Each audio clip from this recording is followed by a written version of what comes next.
So I had the chance recently to sit down with Professor Dungeon Master of the Dungeon Craft YouTube channel and the creator of the Deathbringer role-playing game, which is in its funding campaign right now on BackerKit. I thought it would be fun to talk about the game, Deathbringer, talk about what inspired him in terms of mechanics or setting or any of that kind of stuff. He and I share a lot of the same kind of gaming history, so it's fun to see how two different designers from the same kind of gaming philosophy approach gaming. Obviously, his mechanics of Deathbringer are going to be much different than the mechanics of my own game, The Broken Empires. Still available for pre-order in the description below. But I thought it'd be fun to talk to him and then share it with you. So if you are interested in backing Deathbringer, by the way, the links are available in the description below. Other than that, please enjoy the conversation with Professor Dungeon Master about Deathbringer. Hey man, how you doing? Good to see you. Fantastic. Thanks for having me, Trevor. It's great to be here. Yeah. Well, it's very exciting, obviously, what's going on with the whole project. But I want to dive right in because I guess my first question for you is, if I was an OSR guy, why would I want to buy Deathbringer when I've already got Shadowdark or OSE or whatever? What sets your game apart from so many? Well, you dived right into it, didn't you? I do. No messing around, man. And I didn't get the questions ahead of time. So my answer is Deathbringer has all those things that OSR games have, but it also has a little sponginess. We have the mechanic, the Deathbringer dice, right? The death dice are a pile of skull dice. They're 6-sided, and you can spend them to increase your 20-sided die rolls, your damage, or decrease damage. So that allows your character to be flexible. It allows you to stay in the game with the narrative as opposed to looking up rules. It allows your character to attempt anything. If you don't have a lock picking skill, you can still attempt to pick the lock, right? Because the difficulty, the game master can set it higher, but you got those Deathbringer dice to use, and you're able to do fantastic things like hit when you really need to. Like we've all had that session where you can't roll over a 6. But with the Deathbringer dice, you'll be able to use those. And if you're rolling beans for that night, you can finally hit something just when you need to. And also, we got a cool death mechanic where when the character dies, instead of having death saves, your character goes down for the count. They go down for 1 round, then you jump back into the combat. You got 1 hit point, and you end up missing a limb or an eye or something like that, finger. You get to choose, and it's not going to make a difference on your character to your character statistics, but you pop up. You're going to lose something, but you get to choose from a list of premium talents, which you can only get through going down in combat, right? By being reduced to 0 hit points or less. So it'll work with Shadowdark, and it uses the same Shadowdark mechanics. So nobody has to get rid of their Shadowdark. Mine is behind me, right here on the shelf. But it'll fit right next to it, and you can use it to augment those things. And we're going to have, just like Shadowdark has, a lot of random charts, because random charts are great because anyone can use them. Anyone can use random charts. You can always use more random charts. And we're working on more backgrounds and carousing tables, the things that people really use in Shadowdark. We're going to dive into that with Deathbringer. So you're just getting more. So it will function as its own independent standalone game, or you can use it as, I've described it as hamburger helper for any OSR game. And while I love OSR games, and I want to make it clear that Deathbringer is compatible with all of them. You can use the stat box. I just ran Village of Hamlet with Deathbringer. Didn't change a single hit point. It all works just fine. But you're going to have characters that are more versatile, and it's not going to be quite as deadly. It's still deadlier than modern games with all the death saves, but action-packed. You'll be able to stay with that flow of combat. So that is just 2 of the things that make a difference. So this is a game that you have been working on for 20-odd years, right? This is essentially a set of house rules that you have just gradually refined into its current form. Is that about right? Yes, and the way it developed is my patrons kept asking me for them, and I collaborated with Brandish Gillum of Runehammer, and we did a three-page trifold of rules, and it's available now on RPG Drive Through RPG if you want a taster, if anyone wants the taster. But the patrons kept pushing for it. So I was like, okay, well, I'm a YouTuber. I got a YouTube channel. If it worked for the, Coville and the Dungeon Dudes, it'll work for me. And so my own game, The Broken Empires, was inspired by a whole bunch of different games. Is that, I mean, certainly from the atmosphere of Deathbringer, it seems to be inspired by some other things too. Like visually, it feels a little Warhammer fantasy. The whole concept of the death dice reminds me a little bit of Robert Schwab's Shadow of the Demon Lord with his, he kind of uses a weird version of advantage and disadvantage, but it's with the D6 that adds or subtracts to your D20 roll. So there's shades of that in there, but is that a thing where you were inspired by all these other games that you've played over the years? Definitely Warhammer Fantasy Roleplay and RuneQuest, and I think that's where you and I are similar because we like those games and we like those mechanics. And the reason my campaign, which has been going for 30 years, originally started with Warhammer Fantasy Roleplay. But what I discovered is, so more and more people kept joining the campaign. I had more and more people at the table. And it just came to, okay, this isn't working because there's too many dice rolls and I keep having to explain things. And Warhammer is a great game. I love it. RuneQuest too. And those of you who are unfamiliar with it, skill-based percentile systems, and then in case of Warhammer, you reverse the number, you get a hit location, and then individual locations have armor, and you subtract the hit point from that location. That is if I love playing those games, right? And I love Broken Empires. My own group has like 6 people. It's just not possible to do when you have that many. And I wanted it to be faster, and I wanted people to be able to take their turns quickly because I hate waiting my turn, really, with these games. The thing about when you play with a larger group, you like these people, and you don't want to turn anybody away, but at the same time, it becomes very difficult. There's this cognitive load that comes with role-playing games. Like, okay, I got to roll, and then you got to roll the dice, and then no, it's this dice, and then you got to add this thing, and then you subtract it from this other thing. And that slows things down. So this is a game built at my table over the course of 20 years, but keeping that Warhammer aesthetic and vibe, and also other influences like Savage Sword of Conan and Thundar the Barbarian and Heavy Metal Magazine. I loved that aesthetic when I was a kid. I started playing D&D in 1981, and 1981 and 1982 were the greatest years of my life. It was Raiders of the Lost Ark, swimming, swimming in my swimming pool, Conan the Barbarian the next year, and it was and Dungeons and Dragons. And if I could sneak a couple heavy metal magazines from my older dude friends, I could look at them. That was my life. That was the happiest time of my life. My whole life, I've been trying to get back there. Oh man, I completely empathize with that because you just told my story too. It's the exact same thing. And it's just like, you live your life think, by the way, this is good advice. If you're under 30 years old, you're living your life thinking, the best is yet to come, and there's got to be more. There's got to be more than role-playing games. I got news for you. There isn't. There isn't. It's like, that's it. That's it. And unfortunately, some of my friends that I play with aren't with me anymore, so now I really understand that that's it. And I've been trying to get there. And when you're a creator, to make something cool that people are going to really enjoy, you can only do it from a place of joy for yourself. Like, you got to love it. So it took me 20 years because I'm trying to think, like, what do I really love? Like, what do I want the art to look like? How do I want the players to feel when they play it?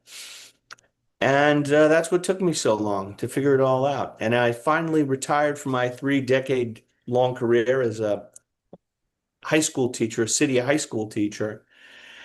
And I finally graduated. The kids said, "Oh, you excited to be retiring?" I said, "I'm not retiring. I'm graduating. After 50 years, I'm graduating to do what I really want to do." That's Not that awesome. I didn't really, I love teaching, but it's great to do something else, Yeah. something I always dreamed of doing. That's so funny because some of my friends, we're all of a similar age, and some of my friends have retired or been forced into retirement because of various reasons.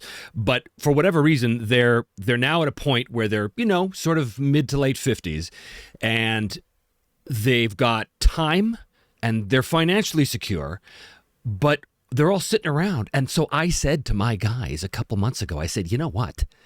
When we were 12 years old, on a Tuesday afternoon at 2 o'clock, we'd get together and play Palladium, or we'd play Merps, or we'd play Warhammer. Why don't we do that again? It's like a second childhood. So by God, we've been doing it. And it's been the best, man. It's been the best. Having a 1 p.m. game on a Wednesday afternoon with my friends, it's like we're 12 years old again. It's fantastic. That's the best. I mean, it is fantastic. I'm so happy for you. And I wish more of my friends, it doesn't look like they're retiring. So that's not going to happen for me, but at least I can go out and I'll go to a lot of cons and I'll play with, the people that buy Deathbringer. Right, of course. So let me ask you: is there an implied setting with Deathbringer, or is it designed to go with anybody's setting, or is it designed specifically with Kelsey's Shadow Dark set? What's the situation there? So it is set in a world called the Shattered Empire, which bears no resemblance to the Broken Empire. I'll tell my It, lawyers to leave you alone. it's So the Shattered Empire is based on one of I think, the most fascinating periods in Roman history, which is the year of 7 emperors. There was a year Mm, where there were just nobody knew who was in control, and there were 7 different Roman emperors in one year. And I thought, well, that's a fascinating time period, because Warhammer's got the Empire and you got Karl Franz and, he's in charge. And it'd be way more interesting if all these city states were fighting among themselves and then the Chaos Monsters were trying to get them. So the Shattered Empire is a world that has suffered an apocalypse. It was an advanced society until it got smacked with a meteor, a comet, and that comet, the impact scattered the debris, which is called moonstone, all over the world. And you got these shards of moonstone, and it's radioactive magic, and it's the main component in weapons and magic items. And so adventurers are always racing to get it. And it also has terrible mutagenic properties, right? So, and it's used for dark magic purposes. So it's a world with no government. You actually roll to see who is in charge at the beginning of every session. mm. And there's going to be different laws, like swords might be illegal. And then magic might be totally illegal and wizards killed on sight. And you never really know who's in charge. One of the people that could be in charge, there's this guy who he thinks that real emperor is his hand puppet Poupon, and and it's just madness and fighting all the time. And it is more of a post-apocalyptic setting, more like a Thundar the Barbarian, where maybe it was our world Right. and now it's just gone to seed and everything is out to kill you. Because I think that that's a way more interesting world. So it's a dark world. I like to say it makes Mirkborg look like Candyland. And it impacts the mechanics too, because you roll for hit points like in Dungeons and Dragons, but you roll at disadvantage because the air is poisoned. Right. Right. Nice. Right. So you're going to be a 7th level fighter with 17 hit points. And good luck. Well, that's cool. And speaking of the mechanics, so a lot of your videos that you've done over the years are about your own campaigns, and you do a lot of those wonderful miniature movies that describe all this stuff. And some of the stuff that I've noticed about your work is that you really do tend to focus a lot, not all the time, but you focus a lot more than a lot of people do on different kinds of conflicts, not just fighting all the time, because you've got a lot of social stuff going on, you've got a lot of sort of political stuff going on. So do you make any provision for that mechanically in the game, or are you just leaving that up to each table to kind of figure that stuff out? That's a great question, and the answer is no. If you want a more the ironic thing about the game, although it's called Deathbringer, and it's actually there's a lot of role play. Like my campaign is heavily narrative focused. It's more like Matt Mercer in Critical Role than it is like, okay, we're going to count the squares and is that door on the north wall and someone's mapping it out. It's way more like that. And I think actually if you want to have a game like that, you should have fewer mechanics that have anything to do with social rank or charisma. Charisma, should not be charisma should be less important if you want people to role play. Because if you have a charisma stat and it's related to everything, it's related to bargaining and seduction and charm, then people feel they can't do that if their charisma is low and the character sheet is limiting them. And so there is a theme of conflict, and that's written into the mechanics. So like the Doom Scribe, which is my version of the wizard, they're hunted by the witch hunter class, which gets advantage to attack them and advantage to any kind of saving throws against magic. And that's a good example of how there's the tension between these two classes, because I think the tension should be in everything, because that's kind of the way real history works. It's not just the monsters. The people might hate you. They might hate your character and want to hunt them. And political figures, they seldom act for noble reasons. They might press you and, just send a press gang. And now you're fighting in a war, in a battle on one side. The next week you fight in a battle with another side, the opposite side. It's more like what sellswords and mercenaries actually did. That was their lives. That was their lives. It makes for a more interesting world, but I don't have any mechanics that have to do with social stuff or charisma because I find it prevents people from role play. What I do have is a game master section that goes over all the tips I've given in Dungeon Craft over the years about how to craft a narrative, how to describe the action in a colorful way, and how to create factions and tension so that there's more. It's more than just killing a monster. There should be tension in the room. There should be tension between NPC factions and the player characters. All the time, tension, because that's what makes a great story. Yeah, I couldn't agree with you more. Obviously, and I say that the exact same in my GM section in the Broken Empires. Is everything is about conflict. Everything is about people trying to strive to overcome their goal or obstacles to overcome their goals. I myself do have a very detailed social system, but I've solved the problem of the monostat charisma issue, and I've solved the problem of people being afraid to role play because the mechanics are getting away because the mechanics actually facilitate. But we're not here to talk about my game. We're here to talk about your game.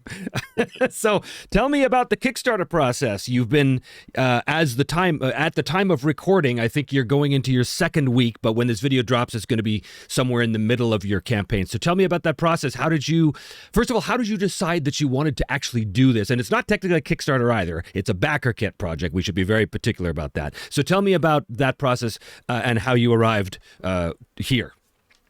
Remember in Raiders of the Lost Ark, when Sala asks Indy after he gets the Ark, what are you going to do? And he says, I don't know. I'm making this up as I go. Fair enough. I just started a channel because I thought it'd be fun, and I just wanted to share what I knew with other people at the time where it was the tail end of the time where Critical Role was blowing up. And people were like, I want to play that game, but I don't understand what that Mercer guy is doing. Like, that looks cool, but I don't know how to do that. And there wasn't enough information, so I started that. And then when I did my first interview, I became determined, like, okay, I'm going to do 100 videos, even if they're not good, even no one watches them. That way I could say I did YouTube. I did it, and I could just turn a page in my life.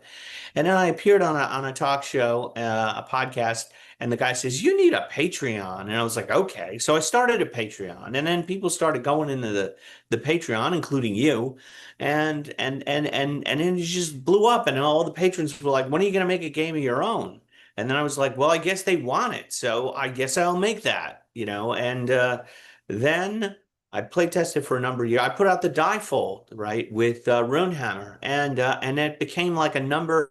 I don't think it went to number one on drive-through, but it's one of their best sellers of all time. I think it went to two or three, and it just hung there. It's still like in the top 40 of bestsellers of all time in the under five category. And I was like, well, okay, I guess I better make this a game. And I was approached by publishing companies, and then I went with the one that Roll for Combat because their president, Stephen Glicker, is the one that like, oh, I get this. This is like 80s, and Highlander is my favorite movie, and this is we could do this and this and this and this.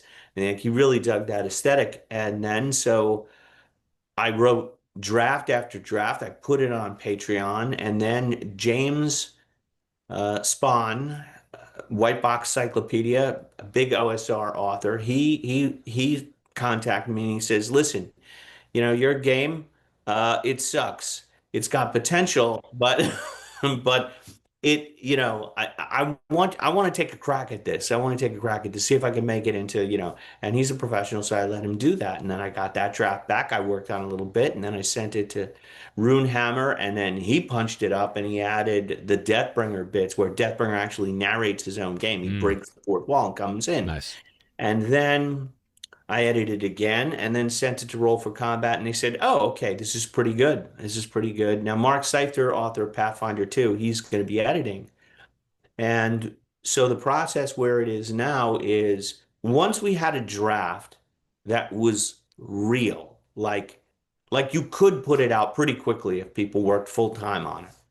But it was pretty much done. I felt comfortable enough. Okay, we can raise money because we don't want to do, I didn't want to do what in education they call discovery learning, which is let's put the kids in a group, give them chemicals and see what they come up with. You know, you know, that they never did it before, but they'll learn on the job. I didn't want to learn on the job. I wanted to make sure that people got a product. So I partnered with a company that has gotten many products and done many Kickstarters. Because as you know now, there are things like you can't predict, like tariffs, and that's not the only delay. There could be no ink left or no paper left. And people on the other end are like, oh, why aren't they giving us our Kickstarter? And there are those Kickstarters where people got in, I think, over their heads. They're well-intentioned, but they were learning on the job. The Kickstarters didn't get fulfilled. I didn't want that to happen. So once we got to, signing the contracts and okay, this is really a thing, then we, Roll for Combat got, they designed this campaign. And where I am in the Kickstarter process, I am in the promotion of it, which is why I'm talking to you. I'm in the promotion. The promotion will last through the Kickstarter period. Then we have to go to play testing, right? Because there's still little things we want to work out. We want to get feedback. Then it's got to go to layout. Art has already been contracted because Stephen Glicker knows kind of how it's going to go on the page. But then we got to go to layout, and then we got to, have the thing actually produced and packaged and boxed up and sent to everybody. Then you enter the fulfillment stage. And then after that, it goes to retail, where I'm going to have to go promote it to a whole new audience. And to do that, to make sure it's not just because I do read comments on just not my channel, but other people's channels. And, you always get accused of this is just a quick cash grab. It's a Right. flash in the pan, and he's gonna disappear. No, but to make a game take root, you need VTT integration. You need boots on the ground. You need an organization. Like I'm going to be working with Lurking Fears. They work with Shadow Mm. Dark to make sure this game is played at convention, that people have the opportunity to play it. And then you need a network of people, and then you need a good license that allows other people to create for it. so that eventually it becomes its own grassroots thing. That's a 2 year process. And I am just started. So it's not 20 days to go to the Kickstarter. It's like this is stage one of a 4 or 5 stage thing that lasts 2 years. I think that's something that very few people understand because as someone who's going through that whole process that you just described right now, we're just about to enter into the digital fulfillment phase. Thank God, finally. In fact, by the time this video dropped, the book may be out in backers' hands. But as someone who's been through this and is currently going through this, you read these comments about people saying, where's my toy? You're late. You said it was going to take this time. I can't believe you are clearly scamming. And I'm like, and I've said this openly on my stream too. I've said, I got to tell you something. If I'm a scam artist, I am the worst scam artist ever because in my case, I've been sitting on your money for over a year. And yet I still keep showing you the product. I keep showing you the progress of the game and not sitting on a beach somewhere. So I'm the worst scam artist everywhere. But I think that people need to understand, and there's no way to explain it to them. They need to understand the enormity of putting a project like Deathbringer or the Broken Empires together. All of the things that you look at on the page as a reader, as a gamer, you just take for granted. Oh, look, you don't think about the font. You don't think about the art. You don't think about the fact you had to contract an artist who maybe took you 3 months to get a hold of, that you had to overpay, and then you had to take that art, you had to make it work in the layout, and you had to, it just goes on and on and on and on. People don't think about that wonderful starter box that you have. Who wrote the copy on the back of that? Where did you get your ISBN number? All of these things that people don't think about. Yes, it's an enormous thing that you and I have both embarked upon. It's and that's why I farmed out a lot of that to to a publisher. I'm happy taking less money to not do that because I don't know how to do that. And at my age, I've I don't want to do that. I want to do the fun things, like think of Right. the goofy stuff, you know. Right. Time Like is the currency of life, and we're running out of it. we are. We are. People ask like who don't really know, like my colleagues at work, and they're like, what do you do like on you? What is this backer kit? And like what do you do exactly? And I say things like I think up goofy shit. Yeah, pretty much. Um, I have learned to monetize the voices in my head. Yes. Tell You me know, about that. Deathbringer is a voice in my head. I've learned how to monetize them. Everyone's got them, I think. Most people do, but I've learned to monetize them. But it's just like, oh, and then the other thing I say is I think up nonsense because, that's what it is. It's a diversion from our everyday lives because life is short and we all want to be heroes, but it takes a long time. Just change. You mentioned the font. Changing the font, not even the size of the font, could totally change the layout on the whole page. Yeah. And it becomes a nightmare. And then it's like you got to look over every page so many times. Hmm. It's an incredible amount of work. And that's why I knew it's like you I had to have a team. I had to have a team of people because the last thing I want to do is take anyone's money and then they don't get a product or they get it late. Oh, that's not gonna happen. That's not gonna happen to my backers. I'm so grateful. That's my number one priority is making sure that they get it. And I have given no dates. I've given no deadlines and people have asked, well, when do you think that's going to be? Because then if I set that date and we don't meet it, I'm a liar. And it's not going to be because of lack of trying though. Like as soon as this thing is, well, I mean, Steven's already working on contracting the interior art and doing stuff with the layout of the book. So if you want to, if people, because the other big question is when is the playtest packets go out? If you want a playtest thing, that will delay the thing. That will delay the product but you're going to get a better product. In the end, you'll get a better product. So I'm committed to that and making sure that everybody is gets something awesome, including like my own friends and family have pledged. Like I don't want to let them down, so Mm-hmm. I'm working hard on it. I'm working hard. I think that was wisdom to not give a specific date. That's something I wish I hadn't done because we were learning on the job, or at least I was. My team is fantastic, but there's like three of us, so we're doing everything. And three guys on a project this size is there's a lot going on. But we, in our hubris, thought, oh, we can put this together in a year. Come on, how hard could it be? Well, that was the stupidest thing. And then people can say, oh, well, you're late. Well, so's every other Kickstarter. It does happen, but I totally agree with you that you've got to get the people their thing. And for us, it's been very, very important to do monthly updates. Not a lot of Kickstarters do that, but every single month we say, hey guys, this is where we're at. Here's some pieces of art. Here's what the chapters are looking like. Here's what we're working on next. Here's whatever, right? Because I knew that we weren't going to be able to hit that artificial date that we just decided. So I thought, well, the backers have to know that we're working on it and we want to keep them excited about it. So, there's so much, man. But let me ask you this: so you could have gone Kickstarter, but you went with BackerKit. Was there a particular reason for that, or was that Glicker's choice, or how did that come about? Ultimately, it was Steven's choice, and it was because BackerKit was more receptive. They really wanted the project. They really wanted the project, and they were like, "We're going to make this our feature project of the summer." You know, spring was Dungeon Crawler Carl and Pumpkin Spice.